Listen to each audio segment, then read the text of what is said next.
Hello everyone. तो आज हम एक्सरसाइज 2A का क्वेश्चन नंबर 1 सॉल्व करेंगे। तो इस एक्सरसाइज के सारे एग्जांपल्स को हम सॉल्व कर चुके हैं। अब हम इस एक्सरसाइज के क्वेश्चंस को सॉल्व करेंगे, ठीक है। तो एक एक करके सारे क्वेश्चंस को सॉल्व करेंगे। तो पहले हम क्वेश्चन नंबर 1 देखते हैं। तो क्वेश्चन है, find the zeros of the following quadratic polynomials and verify the relationship between the zeros and the coefficients, ठीक है। तो यहाँ पे हमको एक क्वाड्रेटिक पोलिनोमियल दिया गया है, पहले इसका जीरोस फाइंड करना है, उसके बाद जीरोस और कोफिशिएंट के बीच के रिलेशनशिप को भी वेरीफाई करना है, ठीक है। हम पढ़े हैं क्वाड्रेटिक पोलिनोमियल के लिए दो रिलेशनशिप्स होते हैं, एक सम ऑफ जीरोस और दूसरा होता है प्रोडक्ट ऑफ जीरोस। तो दोनों ही रिलेशनशिप्स को हमको वेरीफाई करना है, ठीक है। अब ध्यान से देखेंगे। अब हम पढ़े हैं कि क्वाड्रेटिक पोलिनोमियल की जीरोस फाइंड करने के लिए दो मेथड होते हैं, ठीक है। पहला होता है स्प्लिटिंग द मिडिल टर्म और दूसरा होता है क्वाड्रेटिक फॉर्मूला। तो दोनों मेथड से ही हम यहां पे जीरोस फाइंड करेंगे, ठीक है ना। चलिए सॉल्यूशन देखते हैं। अब क्योंकि ये क्वाड्रेटिक पोलिनोमियल है तो इसके जीरोस भी दो होंगे, क्योंकि जितना डिग्री होता है उतने ही जीरोस होते हैं, ठीक है। तो इस तरह के क्वेश्चन को हम एग्जांपल्स में सॉल्व किए हैं, ठीक है। तो चलिए यहां भी देखते हैं। तो पहले इसको कुछ मान लेते हैं। ये जो पोलिनोमियल है इसको हम fx px कुछ भी मान लेते हैं। तो लिखते हैं लेट fx मान लेते हैं, fx is equal to x square plus 3x minus 10, ठीक है। बस इतना ध्यान रखेंगे कि ब्रैकेट में वही वेरिएबल होगा जो वेरिएबल पोलिनोमियल में यूज किया गया है, ठीक है। और यहाँ पे हम इंग्लिश का कोई भी स्मॉल अल्फाबेट यूज कर सकते हैं, स्मॉल अल्फाबेटिकल लेटर यूज कर सकते हैं, FPG कुछ भी यूज कर सकते हैं, ठीक है। ये सारा चीज हम डिस्कस किए हुए हैं। तो इसको पहले मान लेते हैं कि let fx equal to x square plus 3x minus 10। अब हम क्या कर रहे हैं कि पहला मेथड का यूज करके, यानी कि स्प्लिटिंग द मिडिल टर्म का यूज करके पहले हम इसका जीरोस फाइंड करेंगे, उसके बाद क्वाड्रेटिक फॉर्मूला का यूज करके जीरोस फाइंड करेंगे। तो पहले हम पहला मेथड यूज करते हैं, ठीक है।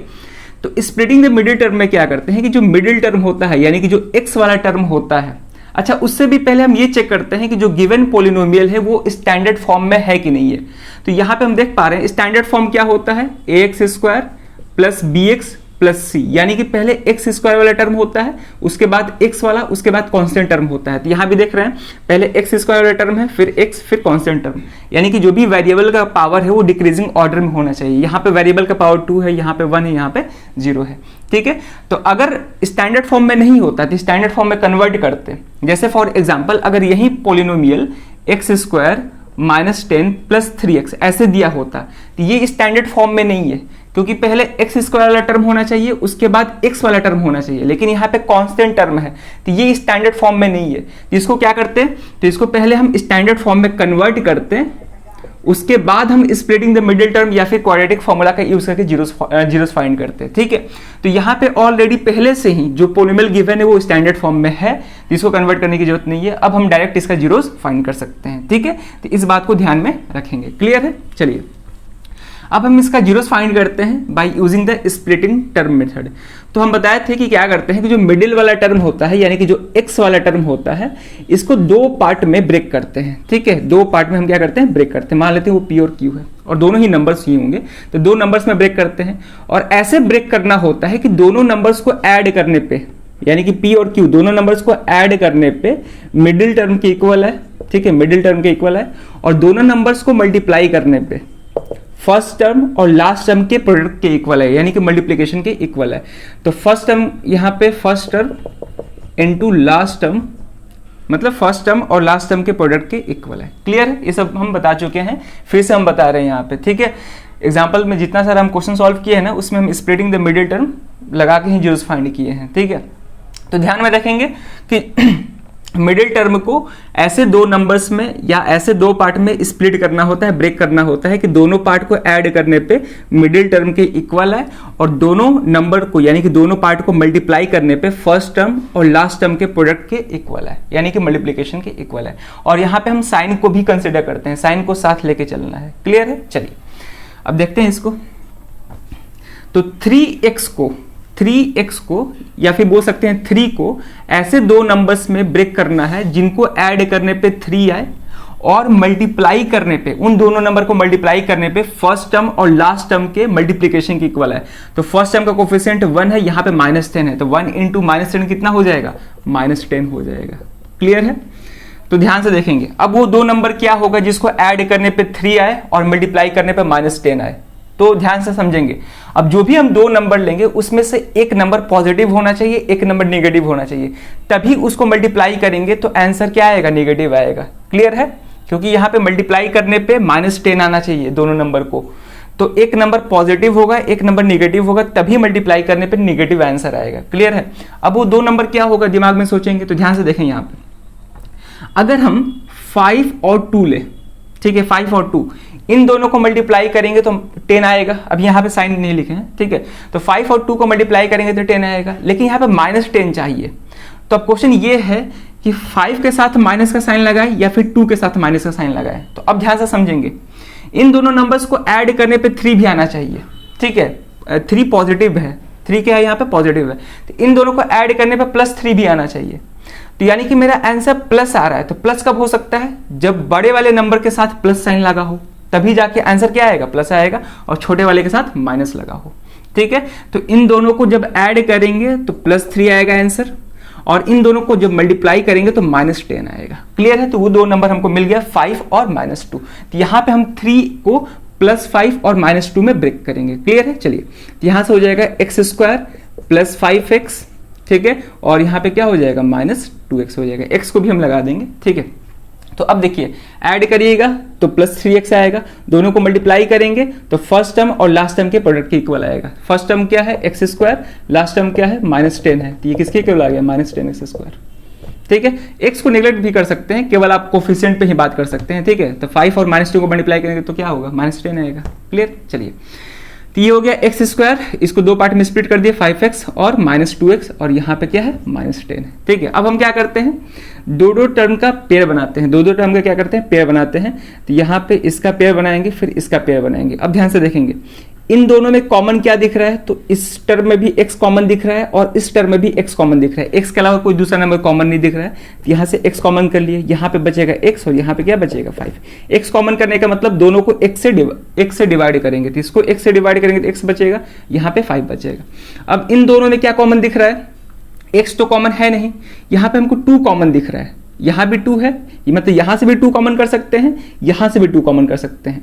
ठीक है, और यहाँ पे दोनों के साथ माइनस है तो माइनस भी कॉमन कर लेते हैं, तो -2 कॉमन कर लिए, यहाँ पे बचेगा x। अब ध्यान से समझेंगे, माइनस कॉमन करने पे साइन चेंज हो जाता है। जैसे यहाँ पे माइनस कॉमन कर लिए तो x के साथ माइनस था तो ये प्लस बन गया, 10 के साथ माइनस है तो ये भी क्या हो जाएगा, प्लस हो जाएगा। क्लियर है? साइन चेंज हो जाता है, अगर यहाँ पे प्लस होता तो माइनस हो जाता है, और 2 कॉमन किए हैं इसमें से, यानी कि 2 से डिवाइड करेंगे तो ये क्या हो जाएगा, 5 हो जाएगा। क्लियर है?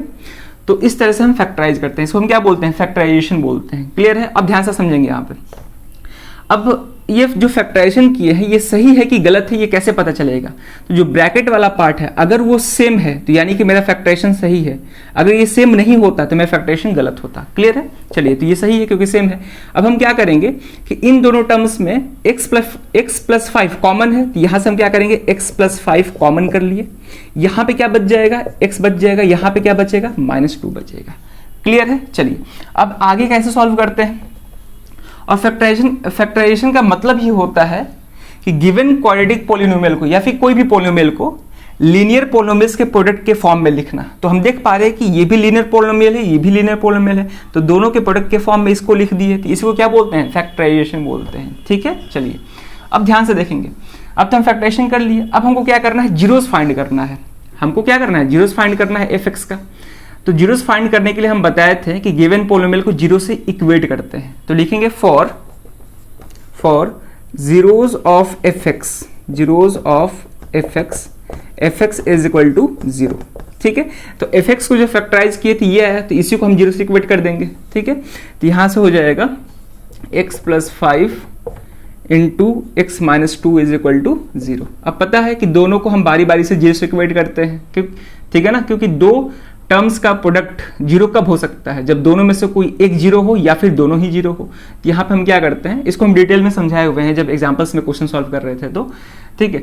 तो यहाँ पे अब हम क्या करेंगे कि इसको एक बार जीरो से इक्वेट करेंगे, फिर इसको एक बार जीरो से इक्वेट करेंगे, तो यहाँ पे हो जाएगा x + 5 इज इक्वल टू 0 और x - 2 is equal to 0। Clear है?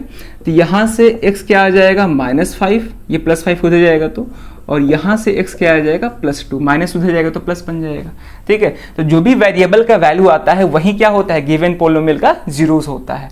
ठीक है। तो क्योंकि एक क्वाड्रेटिक पोलिनोमियल था तो इसके दो जीरोज आने थे, तो एक जीरो -5 है और एक +2 है, तो लिखेंगे हेंस या फिर therefore zeros of f x are क्या क्या है, -5 एंड +2। क्लियर है, ये आंसर है। तो क्वेश्चन का पहला पार्ट यही था कि गिवन पोलिनोमियल के जीरोस फाइंड करना है, और दूसरे पार्ट में हमको रिलेशनशिप भी वेरीफाई करना है जीरोस और कोफिशिएंट के बीच में, ठीक है। लेकिन उससे पहले इसी क्वाड्रेटिक पोलिनोमियल का हम क्या करेंगे, देखिए यहाँ पे हम स्प्लिटिंग द मिडिल टर्म का यूज करके जीरोस फाइंड किए हैं, अब हम क्वाड्रेटिक फॉर्मूला का यूज करके इसी पोलिनोमियल का जीरोस फाइंड करेंगे, ठीक है, क्वाड्रेटिक फॉर्मूला का यूज करके। उससे पहले इतना पॉज करके नोट कर ले। अब हम क्वाड्रेटिक फॉर्मूला का यूज करके इसका जीरोस फाइंड करेंगे, ठीक है। तो उसके लिए हम पहले क्या करते हैं कि गिवन पोलिनोमियल को स्टैंडर्ड फॉर्म ऑफ पोलिनोमियल से कंपेयर करते हैं, ठीक है। तो इसको हम पहले क्या करेंगे, स्टैंडर्ड फॉर्म से कंपेयर करेंगे, जो कि क्या होता है ax² + bx + c, यही होता है ना क्वाड्रेटिक पोलिनोमियल के लिए स्टैंडर्ड फॉर्म, जहां पे a 0 के इक्वल नहीं होना चाहिए। क्लियर है। तो जब कंपेयर करेंगे तो यहां से a का वैल्यू क्या आ जाएगा, तो a क्या है, x² का कोफिशिएंट है, और यहाँ पे x² का कोफिशिएंट क्या है, 1 है, ठीक है। b क्या है, x का कोफिशिएंट, तो यहाँ पे x का कोफिशिएंट क्या है, 3 है, तो इसको 3 हो जाएगा, और c कांस्टेंट टर्म है, और यहाँ पे कांस्टेंट टर्म मेरा -10 है, तो c क्या हो गया, -10, ठीक है। तो पहले हम मतलब स्टैंडर्ड फॉर्म से कंपेयर करके a, b और c का वैल्यू निकालते हैं, उसके बाद हम क्वाड्रेटिक फॉर्मूला का यूज करते हैं, ठीक है। तो क्वाड्रेटिक फॉर्मूला हम पढ़े हैं, क्या होता है क्वाड्रेटिक फॉर्मूला, वो होता है x इज इक्वल टू, मतलब जो भी वेरिएबल यूज किया है वही यहाँ पे लिखेंगे, क्योंकि x का ही वैल्यू चाहिए हमको, ठीक है। तो x is equal to -b ± (b² - 4ac/2 है, ठीक है। तो इस डायरेक्ट फॉर्मूला का यूज करके, मतलब इस फॉर्मूला के यूज करके हम डायरेक्ट दोनों जीरोज निकाल सकते हैं, ठीक है। तो यहाँ पे दो फॉर्मूला है, दो अलग अलग फॉर्मूला है, बस डिफरेंस माइन्यूट है, बस छोटा सा डिफरेंस ये है कि एक फॉर्मूला में हम प्लस यूज करेंगे और एक फॉर्मूला में माइनस यूज करेंगे, बस इतना का डिफरेंस है, ठीक है। तो आप चाहो तो दोनों को अलग अलग भी लिख सकते हो, यहाँ पे हम क्या किए हैं, प्लस और माइनस को साथ में लिखे हैं, क्योंकि दोनों फॉर्मूला सेम है, बस डिफरेंस यहाँ पे प्लस माइनस का है। क्लियर है। चलिए, तो या फिर ऐसे ही लिख दीजिए, एक प्लस वाला लिख देते हैं और हम अपने जीरोस को अल्फा बीटा मान लेते हैं, क्योंकि इसके दो जीरोस होंगे ना, तो एक को अल्फा मान लेते हैं, एक को बीटा मान लेते हैं। तो मान लेते हैं कि ये अल्फा है, ये अल्फा को रिप्रेजेंट कर रहा है ये फॉर्मूला, और ये जो भी फॉर्मूला लिखने जा रहे हैं वो बीटा को रिप्रेजेंट कर रहा है। तो यहाँ पे -b (√b² - 4ac / 2a, ठीक है। तो दोनों फॉर्मूला बिल्कुल सेम है, बस एक जगह का डिफरेंस है, यहाँ पे प्लस है, यहाँ पे माइनस है, बस इतना का ही डिफरेंस है, ठीक है। तो कंबाइंड फॉर्म में जब लिखते हैं तो प्लस माइनस को साथ में लिख लेते हैं। अब क्या करना है, a, b और c का वैल्यू सब्स्टिट्यूट करना है और जीरोस हमको मिल जाएंगे, ठीक है। तो चलिए देखते हैं, -b है, b का वैल्यू क्या है, 3 है, तो -3 प्लस (√b²) यानी कि 3 का स्क्वायर - 4ac, a 1 है और c -10 है, तो इंटू 1 इंटू -10। क्लियर है यहाँ तक। चलिए, डिवाइड बाई 2a यानी कि 2 इंटू 1। यहाँ भी ध्यान से देखेंगे तो ये हो जाएगा beta is equal to -b क्या है मेरा 3 (√b² यानी कि 3 का स्क्वायर -4ac यानी कि 4 इंटू 1 इंटू -10, ठीक है, डिवाइड बाई 2 है, तो 2 इंटू 1 हो जाएगा। क्लियर है। चलिए, अब इसको सॉल्व करेंगे, तो इधर स्पेस है नहीं, ऊपर सॉल्व करते हैं इसको, ठीक है। यहाँ पे हम क्लीन करते हैं थोड़ा सा, ठीक है। तो अलग अलग से हम दोनों को निकालेंगे, पहले अल्फा निकाल लेते हैं क्योंकि जगह यहाँ पे स्पेस थोड़ा सा कम है, ठीक है। तो पहले हम अल्फा को सॉल्व करते हैं, तो ये हो जाएगा अल्फा इज इक्वल टू, ठीक है, -3 प्लस (√), यहाँ पे ध्यान से देखेंगे 3 का स्क्वायर क्या होता है 9, यहाँ पे माइनस इंटू माइनस, ये तो प्लस हो जाएगा, 4 इंटू 1 इंटू 10 ये 40 हो जाएगा, ठीक है, डिवाइड बाई 2 इंटू 1 क्या होगा 2 ही होगा। सॉल्व करेंगे फर्दर, -3 प्लस, और यहाँ पे हो जाएगा 49, 40 + 9 49, और 49 का स्क्वायर रूट क्या होता है 7 होता है, सबको मालूम है, ठीक है। तो यहाँ पे हम डायरेक्ट क्या लिख रहे हैं 7 लिख रहे हैं। क्लियर है। 40 + 9 49, और 49 का स्क्वायर रूट 7 होता है, डिवाइड बाई 2। ये कितना हो जाएगा +7 - 3 यानी कि 4/2, यानी कितना आ गया 2 आ गया। एक जीरो से मालूम चल गया। अब दूसरा क्या है, दूसरा जीरो इस फॉर्मूला से यूज कर देंगे, यानी कि जब इसको सॉल्व करेंगे तो वहाँ से दूसरा जीरो निकल जाएगा। क्लियर है। तो इधर हम क्लीन कर रहे हैं, इसको क्लीन कर रहे हैं, ठीक है। अब हम इसको सॉल्व करेंगे तो दूसरा जीरो मिल जाएगा, तो यहाँ से हो जाएगा बीटा इज इक्वल टू -3 - (√), ये 3 का square 9 minus into minus plus, और ये क्या हो जाएगा, स्क्वायर रूट वाला पार्ट दोनों में से होगा। यहाँ भी 49 आ रहा था, यहाँ भी क्या आएगा 49 ही आएगा, ठीक है। फिर भी सॉल्व कर देते हैं, तो माइनस इंटू माइनस प्लस हो गया, और 4 इंटू 1 इंटू 10 ये 40 हो जाएगा, ठीक है, डिवाइड बाई 2। यहाँ से आ जाएगा -3, 49 का स्क्वायर रूट क्या होता है 7 डिवाइड बाई 2, यानी कि ये हो जाएगा -10/2, क्या आ गया -5 आ गया, ठीक है। तो स्प्लिटिंग द मिडिल टर्म से भी सॉल्व किए थे, तो वहां से भी 2 जीरोस आ रहे थे, और 2 जीरोस क्या थे 2 और -5, और क्वाड्रेटिक फॉर्मूला से भी सॉल्व किए थे, यहाँ भी 2 जीरोस आ रहे हैं -5 और 2, ठीक है। अब हम एग्जाम में ज्यादातर हम स्प्लिटिंग द मिडिल टर्म का ही यूज करते हैं। अगर कोई question splitting the middle term से नहीं हो पा रहा है, तब हम क्वाड्रेटिक फॉर्मूला का यूज करते हैं, ठीक है। चलिए फिर, वैसे भी क्वाड्रेटिक फॉर्मूला अगर याद है तो बहुत आसानी से बन जाता है क्वेश्चन, ठीक है। तो ये था जीरोस फाइंड कर लिए दोनों मेथड से। अब हमको रिलेशनशिप को वेरीफाई करना है, तो पहले इतना पॉज करके नोट कर ले। अब वेरिफिकेशन देखेंगे, ठीक है। वेरिफिकेशन काफी आसान होता है। तो पहला होता है सम ऑफ जीरोस का, ठीक है। तो पहला है सम ऑफ जीरोस, और जीरोस क्या आए थे मेरे, आए थे -5 एंड 2 आए थे, ठीक है। तो सम ऑफ जीरोस का मतलब दोनों को ऐड करेंगे, तो दोनों को ऐड करेंगे तो ये हो जाएगा -5 + 2, यानी किसके इक्वल आ गया, -3 के इक्वल आ गया। अब ध्यान से देखेंगे, जो सम ऑफ जीरोस होता है वो किसके इक्वल होता है, वो होता है minus coefficient of x divided by coefficient of x², ठीक है, यानी कि -b/a के इक्वल होता है। क्लियर है। अब इसको वेरीफाई भी कर सकते हैं, खुद से चेक भी कर सकते हैं कि minus coefficient of x divide by coefficient of x² के इक्वल आ रहा है कि नहीं आ रहा है। तो यहाँ पे ध्यान से देखिए, यहाँ पे माइनस कोफिशिएंट ऑफ x क्या है 3 है, ठीक है, और कोफिशिएंट ऑफ x² क्या है 1 है, तो आ रहा है -3 इसके इक्वल, ठीक है, तो सही है, ठीक है। बस हमको एग्जाम में इतना ही लिखना है। वो चेक करने के लिए हम वहाँ पे चेक कर लेंगे कि -3 इसके इक्वल आ रहा है कि नहीं आ रहा है, ठीक है। और दूसरा जो है वो होता है प्रोडक्ट ऑफ जीरोस का, प्रोडक्ट ऑफ जीरोस। अगर हमारे जीरो सही निकल के आए हैं तो ये जो भी सम ऑफ जीरोस होगा वो हमेशा इसके इक्वल होगा, और जो प्रोडक्ट ऑफ जीरोस होता है वो constant term divide by coefficient of x² के हमेशा इक्वल होगा, ठीक है। तो प्रोडक्ट ऑफ जीरोस यानी कि -5 × 2 जो कि क्या हो जाएगा -10, और जो -10 होगा वो हमेशा कांस्टेंट टर्म, यानी कि जो भी वैल्यू निकल के आएगा वो constant term divided by coefficient of x² के इक्वल होगा, यानी कि c/a के इक्वल होगा। चेक भी कर सकते हैं, कांस्टेंट टर्म क्या है यहाँ पे -10 है, x² कोफिशिएंट 1 है जो कि आ रहा है, ठीक है। चलिए, तो इस तरह से हम वेरीफाई करेंगे और लास्ट में लिख देंगे हेंस वेरीफाइड। बस इतना ही लिखना है एग्जाम में, ठीक है। तो अगर हमारे जीरो सही है तो वो हमेशा मतलब इन दोनों के इक्वल आएगा, सम ऑफ जीरोस और प्रोडक्ट ऑफ जीरोस, ठीक है। तो इस तरह से क्वेश्चंस को सॉल्व करना था। तो ये पहला क्वेश्चन था। तो सेम ऐसे ही क्वेश्चन कई सारे हैं जिसमें हमको जीरोस फाइंड करने हैं, उसके बाद रिलेशंस को वेरीफाई करना है, ठीक है। तो चलिए फिर इस वीडियो में ये क्वेश्चन रखते हैं, अब मिलते हैं नेक्स्ट वीडियो में नए क्वेश्चन के साथ। Thank you.